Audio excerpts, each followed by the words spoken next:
ગુણાકાર વિશેના થોડાક નિયમો છે શીખ્યા હતા.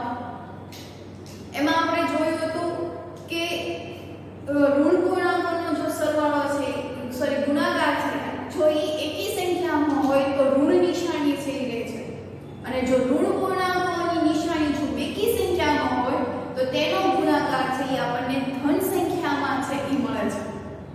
તો હવે આજે જે આપણે શીખવાનું છે એ પૂર્ણાંક સંખ્યાઓના ગુણાકાર વિશેના ગુણધર્મો. અગાઉ આપણે જોયું હતું એ તે સરવાળા માટેના ગુણધર્મો છે એ જોયા હતા. એમાં આપણે ક્રમનો નિયમ, જૂથનો નિયમ, સરવાળા માટેનો તટસ્થ સંખ્યા, આવા બધા વિશે છે એ વાત કરી હતી. હવે જે આજે આપણે શીખવાનું છે એ પૂર્ણાંક સંખ્યાઓના ગુણાકાર વિશે છે એના ગુણધર્મો છે એ જોવાનું છે. તો એમાં જે પહેલો ગુણધર્મ એવો છે કે ગુણાકાર વિશે સમૃદ્ધતા. એટલે શું? સમૃદ્ધતા એટલે શું? તો કે કોઈ પણ બે સંખ્યાઓનો જો ગુણાકાર છે ઈ જો તમને પૂર્ણાંક સંખ્યાઓમાંથી જ મળે તો એને આપણે કહી શકાય કે તે સમૃદ્ધતા ધરાવે છે. ગુણાકાર માટે સમૃદ્ધતા ધરાવે છે. કોઈ પણ સંખ્યા લઈ લો. હવે આપણને ખબર છે કે પૂર્ણાંક સંખ્યામાં કોનો કોનો સમાવેશ થાય? તો કે ઋણ, શૂન્ય અને ધન. આટલી સંખ્યાઓનો છે એ સમાવેશ થાય છે. અને જો તેનો ગુણાકાર છે એ આ ત્રણ સંખ્યાઓમાંથી મળે તો એને આપણે એવું કહી શકાય કે તે ગુણાકારનો સમૃદ્ધતાનો નિયમ છે એ ધરાવે છે. જો તમને એ અપૂર્ણાંકમાં મળશે અથવા તો મિશ્ર અપૂર્ણાંકમાં મળશે તો એને આપણે કહી શકાય કે તે ગુણધર્મ છે એ સમૃદ્ધતાનો ધરાવતા નથી. જોઈએ આપણે એમાં શું કહેવા માંગે છે. તો પહેલો આપણે જોવાનું છે કે ગુણાકાર વિશે સમૃદ્ધતા. તો દાખલા તરીકે હું -4 ગુણ્યા 5 લઈશ. હવે આપણને ખબર છે કે ઋણ સંખ્યાનો ધન પૂર્ણાંક સાથેનો ગુણાકાર કરતા જવાબ છે એ હંમેશા ઋણ પૂર્ણાંક મળે છે. ઋણ પૂર્ણાંકનો ગુણાકાર ધન પૂર્ણાંક સાથે જો કરવામાં આવે તો એનો જવાબ છે એ હંમેશા ઋણ પૂર્ણાંક મળે છે. એટલે શું? એટલે કે જો એકી સંખ્યાનો ગુણાકાર ઋણ પૂર્ણાંકમાં એકી સંખ્યા જો હોય તો ઋણ નિશાની રહે છે. આપણે એના નોંધ છે હમણાં લાસ્ટ લેક્ચરમાં શીખ્યા હતા. તો -4 ગુણ્યા 5 એટલે -20. એવી રીતે -4 ગુણ્યા 11 એટલે 11 ચોક 44 માઈનસ નિશાની. 3 ગુણ્યા 0 કોઈ પણ સંખ્યાને 0 સાથે ગુણશો તો જવાબ છે એ 0 આવે છે. એટલે કે આનો જવાબ છે આપણને શું મળ્યો? તો કે પૂર્ણાંક સંખ્યા એટલે -20 છે એ પૂર્ણાંક સંખ્યા છે. -44 ઈ પણ પૂર્ણાંક સંખ્યા છે. 0 તો ઈ પણ પૂર્ણાંક સંખ્યા છે. બરોબર. એના પછી તો કે -12 ગુણ્યા 30 -12 ગુણ્યા -30 તો -12 અને તો પહેલા તો આપણે 12 ગુણ્યા 30 કરી નાખીએ. તો 12 ગુણ્યા 30 બે રકમ છે એટલે 0 3 દુ 6 3 એકા 3 વત્તા 0 ગુણ્યા 2 0 0 ગુણ્યા 1 એટલે 0. જવાબ આવ્યા 360. હવે અહીંયા જુઓ તો ઋણ પૂર્ણાંક કેટલા છે? તો કે 2 છે. બેકી સંખ્યામાં છે. અને જો ઋણ પૂર્ણાંકોની સંખ્યા બેકી સંખ્યામાં હશે તો માઈનસ નિશાની આવશે નહીં. ત્યાં શું આવશે? તો કે ધન જ સંખ્યા આવે છે. એના પછી તો કે -5 ગુણ્યા -2 તો અહીંયા પણ જવાબ છે 10. આ બંને સંખ્યાઓ છે એ આપણે શેમાં મળી? તો કે પૂર્ણાંક સંખ્યામાં મળી. એટલે કે આ બંને સંખ્યાઓ છે એ પૂર્ણાંક છે. એટલા માટે કહી શકાય કે આ બધી સંખ્યાઓ ગુણાકારનો સમૃદ્ધતાનો નિયમ ધરાવે છે. શું ધરાવે છે? તો કે સમૃદ્ધતાનો. આમ બધી જ સંખ્યાઓ કે જે પૂર્ણાંક સંખ્યાઓ છે તો એનો જવાબ છે એ તમને શેમાં મળશે? તો કે પૂર્ણાંક સંખ્યામાં મળે છે. આમ નોંધ લખવી હોય તો શું લખાય? કે બધી પૂર્ણાંક સંખ્યાઓ કારણ કે આપણે તો બધા માટે વાત કરી, અહીંયા તો આપણે થોડાક જ ઉદાહરણ છે લીધા છે, પણ આપણે તો જેટલી વિશ્વમાં જેટલી સંખ્યાઓ છે એ બધા જ માટે આપણે કહેવાનું હોય તો કે આ બધી પૂર્ણાંક સંખ્યાઓ a અને b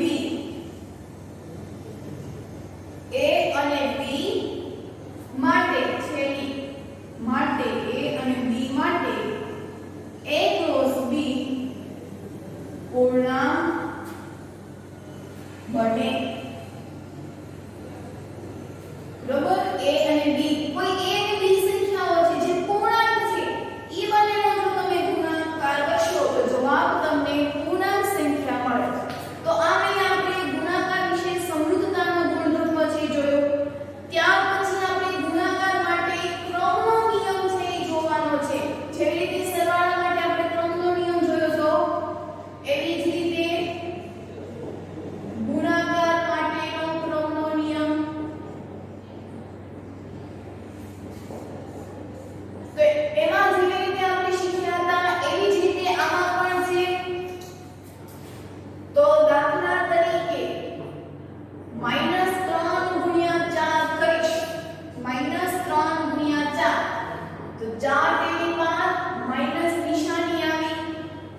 અથવા તો 4 ગુણ્યા -3 કરું, 3 ઉલટાવી નાખ્યા તો પણ જવાબ છે ઈ મને -12 છે મળે. આ એક પહેલું ઉદાહરણ. એના પછીની વાત કરીએ તો -12 ગુણ્યા -10 તો અહીંયા જો ઋણ પૂર્ણાંક છે કેટલા છે? 2 વખત છે એટલે ઋણ નિશાની આવશે નહીં અને 12 120. એવી જ રીતે -10 ગુણ્યા -12 તો અહીંયા પણ જવાબ છે ઈ 120 આવશે. તો અહીંયા આપણે ક્રમનો નિયમ કયો નિયમ કયો અહીંયા? ક્રમનો. એટલે આપણે ટૂંકમાં બધી જ સંખ્યાઓ વિશે છે જો આપણે એવું લખવું હોય કે ઈ શું કહેવા માંગે છે તો આપણે એનો નોંધમાં શું લખવી પડે તો કે કોઈ પણ બે પૂર્ણાંક સંખ્યાઓ કોઈ પણ બે પૂર્ણાંક સંખ્યાઓ માટે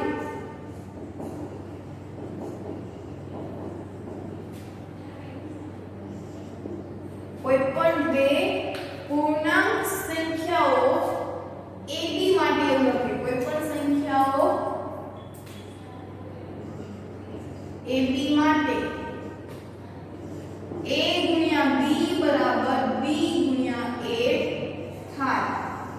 અહીંયા ક્રમનો નિયમ. સરવાળા માટે તો એવો જ છે. અહીંયા થશે ખાલી ગુણાકાર અહીંયા આવી જશે. જેવી રીતે 3 + 4 ને 4 + 3 7 થાય છે એવી જ રીતે 3 ગુણ્યા 4 કે 4 ગુણ્યા 3 જવાબ છે શું આવશે તો કે 12. તો સરવાળા માટે અને ગુણાકાર માટે બંનેનો જે નિયમ છે કેવો છે તો કે એક સરખો છે. એટલે કે કોઈ પણ પૂર્ણાંક સંખ્યા લઈ લો. અહીંયા આપણે બે ઉદાહરણ લીધા. એવી આપણે ગમે એવી 3 રકમની 4 રકમની 5 રકમની ગમે એવી પૂર્ણાંક સંખ્યા લઈ લો તો એનો જે ગુણાકાર છે એનો જો તમે ક્રમ બદલાવી નાખશો તો પણ એનો જવાબ છે કેવો મળશે તો કે સરખો જ મળશે. આ બીજો નિયમ શીખ્યા. એના પછી ત્રીજો નિયમ તો કે ગુણાકાર માટે તટસ્થ સંખ્યા.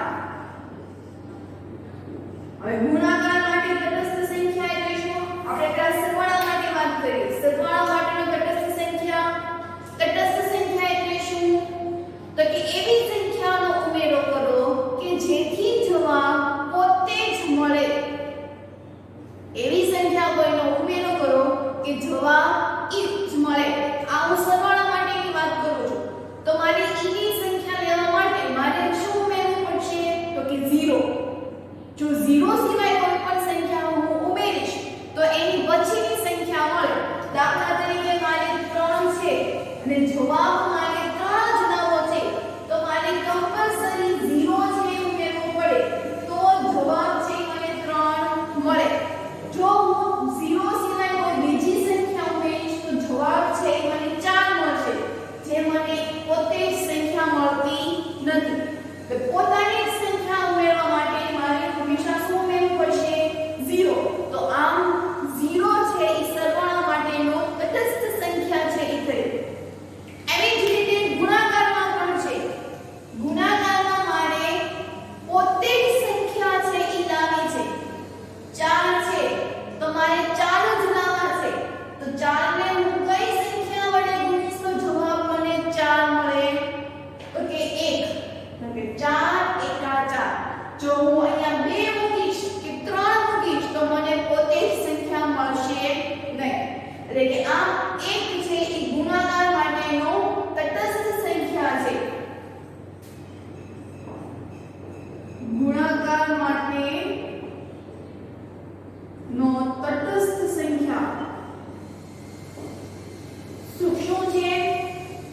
કે શૂન્ય છે.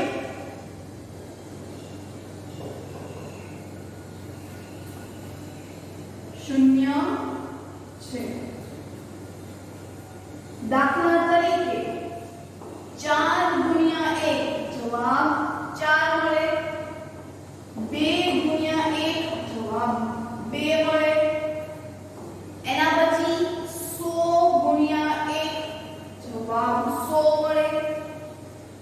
153 ગુણ્યા કોઈ પણ સંખ્યા લઈ લો એની સાથે તમે એકનો ગુણાકાર કરો તો જવાબ તમને પોતે જ સંખ્યા છે મળે. આમ આપણે બધી જ સંખ્યાઓ માટે કેવું હોય આ બધા એના સામાન્ય સૂત્રો છે. આ a ક્રોસ b એ શું છે તો કે આ સમૃદ્ધતા માટેનો સામાન્ય નિયમ. એવી જ રીતે અહીંયા સામાન્ય નિયમ શું થશે તો કે a ક્રોસ b બરાબર b ક્રોસ a. એવી જ રીતે ગુણાકાર માટેનો સામાન્ય સૂત્ર તો કે a ગુણ્યા 1 બરાબર 1 ગુણ્યા a. જરૂરી નથી કે કોઈ સંખ્યાને સાથે 1 ગુણે. 1 ની સાથે પણ એની જ સંખ્યા ગુણાય તોય જવાબ છે તમને શું મળે છે તો કે a જ મળે છે. ઉદાહરણ લઈએ અને સમજીએ. 1 ગુણ્યા 594 1 ગુણ્યા 594 તો જવાબ છે શું આવશે તો કે 594. એના પછી તો કે 1 ગુણ્યા -6 ગમે એ પૂર્ણાંક સંખ્યા હોય જરૂરી નથી કે ધન જ હોય તો એ જવાબ શું આવ્યા -6. એવી જ રીતે 1 ગુણ્યા -10 તો જવાબ પણ શું આવશે -10. એટલે એવી જે સંખ્યાઓ કે જે પૂર્ણાંક સંખ્યાઓમાંથી કોઈ સંખ્યા લેવામાં આવે દાખલા તરીકે મેં પૂર્ણાંક સંખ્યાઓમાંથી a લીધા તો a ગુણ્યા 1 બરાબર 1 ગુણ્યા a જવાબ છે મને a મળશે. આમ આપણે ગુણાકાર વિશે સમૃદ્ધ સંખ્યા, ગુણાકાર માટેનો ક્રમનો નિયમ, ગુણાકાર માટે તટસ્થ સંખ્યા. હવે એવી જ રીતે જે બીજો નિયમ છે આપણે શીખવાનો છે તો એ એવો છે કે 0 સાથેનો ગુણાકાર. કયો નિયમ છે 0 સાથેનો ગુણાકાર. આપણે આ ટોપિક નું નામ લખશું 0 સાથેનો ગુણાકાર. હવે આપણે હમણાં જ એવી વાત કરી હતી કે કોઈ પણ સંખ્યાને જો 0 સાથે ગુણવામાં આવે તો એનો જવાબ છે શું મળે છે તો કે 0. હવે એ ઋણ પૂર્ણાંક હોય કે ધન પૂર્ણાંક હોય ગમે એ સંખ્યા હોય તો એનો તમે 0 સાથે ગુણાકાર કરો તો જવાબ છે તમને 0 મળે છે.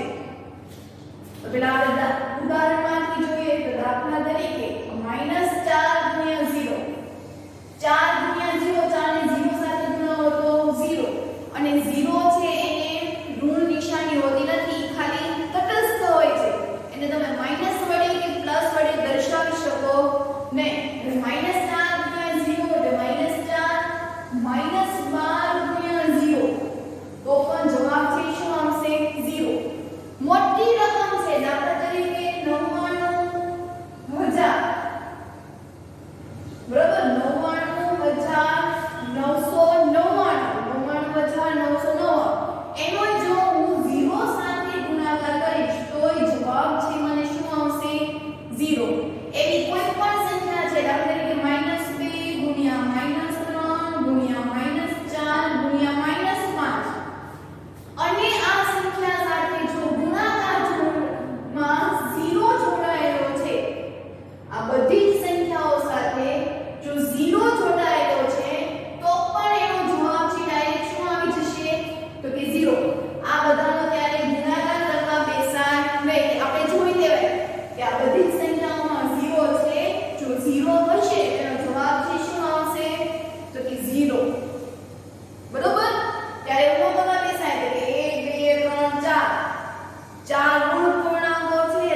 બધી જ સંખ્યાઓ માટે કેવી હોય તો શું કહેશું તો કે ઋણ પૂર્ણાંક સંખ્યા અને શૂન્ય વચ્ચે ગુણાકાર કરવામાં આવે તો જવાબ હંમેશા શૂન્ય મળે છે.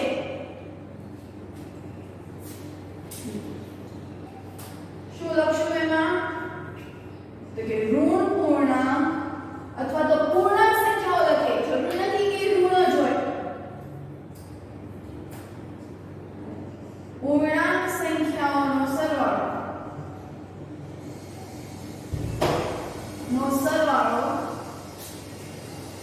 તો પૂર્ણાંક સંખ્યાઓ અને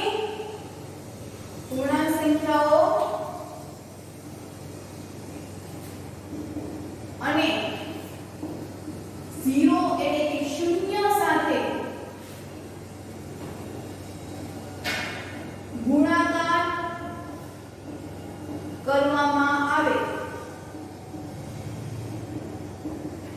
તો જવાબ હંમેશા શું મળે છે તો કે શૂન્ય એટલે કે 0 મળે છે. આ હંમેશા યાદ રાખો કે 0 સાથે કોઈ પણ સંખ્યાને જો હું ગુણાવીશ તો જવાબ છે મને 0 છે એ મળે છે. વ્યાપક રીતે કેવું હોય તો એમાં આપણે શું કહીશું કે કોઈ પણ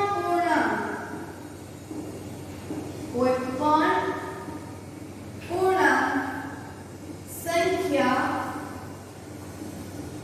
a માટે એટલે કે a ગુણ્યા 0 બરાબર 0 ગુણ્યા a તો એનો હંમેશા જવાબ છે શું મળે છે તો કે 0. a ગુણ્યા 0 કરો તો પણ જવાબ 0 મળે. 0 ગુણ્યા a કરો તો પણ જવાબ છે શું મળશે તો કે 0 મળશે. આમ અત્યારે આપણે ગુણાકાર વિશે સમૃદ્ધતાનો નિયમ, એના પછી તો કે ક્રમનો નિયમ, તટસ્થ સંખ્યા, શૂન્ય માટેનો નિયમ એ આપણે શીખ્યા. તો હવે જે આપણે શીખવાનું છે એ ગુણાકાર માટેનો જૂથનો નિયમ છે એ શીખવાનો છે. આ પૂર્ણાંક સંખ્યાઓમાં આપણે એક નવું છે એ શીખવાનું છે વિભાજનનો નિયમ. બાકી સરવાળાના જે નિયમો લાગુ પડે છે એ જ નિયમો ગુણાકારમાં જે લાગુ પડે છે. તો અહીંયા હવે આજે આપણે શૂન્ય સાથેનો તો હવે પછી જે આપણે શીખવાનું છે એ જૂથનો નિયમ વિશે છે એ શીખવાનું છે. એના પછી હવે આપણે ગુણાકારના ગુણધર્મોથી જોવાનો છે કે ગુણાકાર માટે જૂથનો નિયમ છે એ શું હોય છે.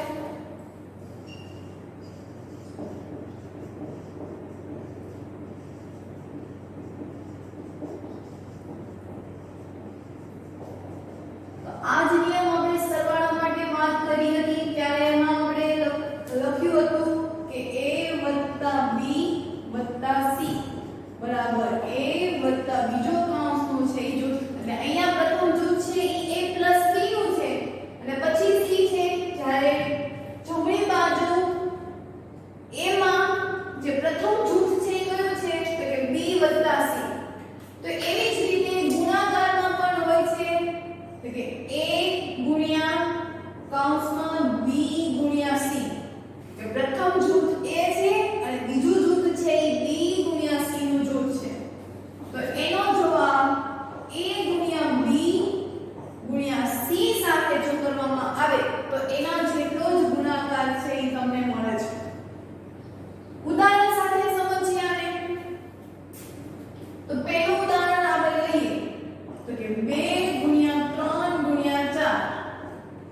છે એ મળી ગયું.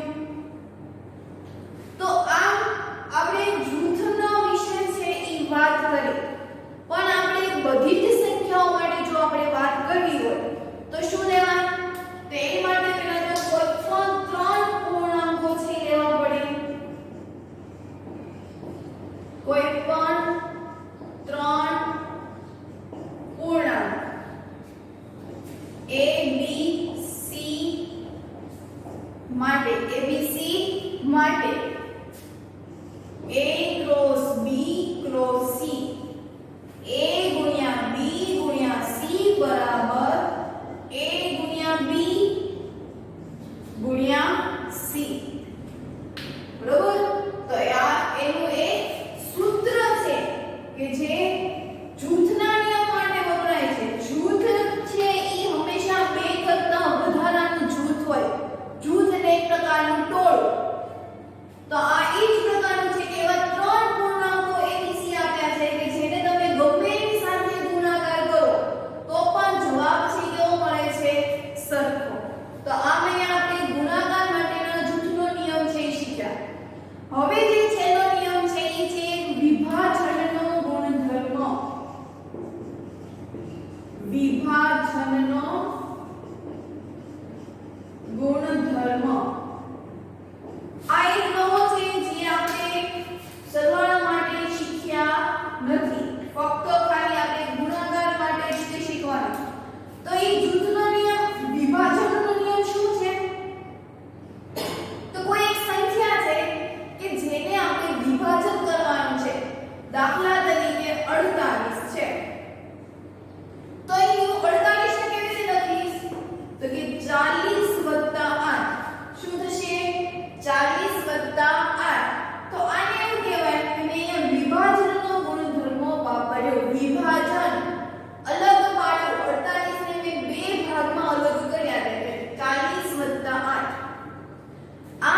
5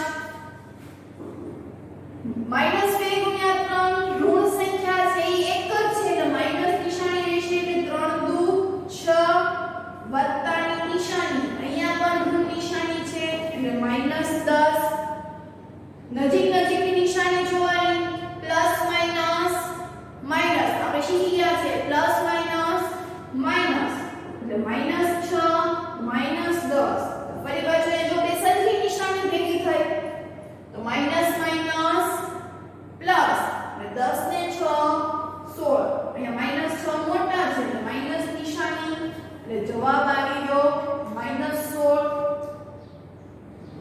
ટૂંકમાં આપણે એને કેવું હોય સામાન્ય રીતે એટલે કે કોઈ પણ પૂર્ણાંક સંખ્યા હોય અને જો તેમાં ગુણધર્મ છે વિભાજનનો જો લાગુ પાડવાનો હોય તો એમાં ત્રણ પૂર્ણાંક સંખ્યા લેવી જોઈએ જો આ વિભાજનનો ગુણધર્મ ત્યારે જ લાગુ પડે કે જ્યારે ત્રણ પૂર્ણાંકો હોય આ -2 3 અને 5 એ ત્રણ પૂર્ણાંકો કહેવાય 2 40 8 એ ત્રણ પૂર્ણાંકો છે કહેવાય આમ કોઈ પણ ત્રણ પૂર્ણાંકો હોય અને જો તેનો ગુણાકાર કરવો હોય તો એનું એક સામાન્ય સૂત્ર છે કયું સૂત્ર છે કે સામાન્ય સ્વરૂપ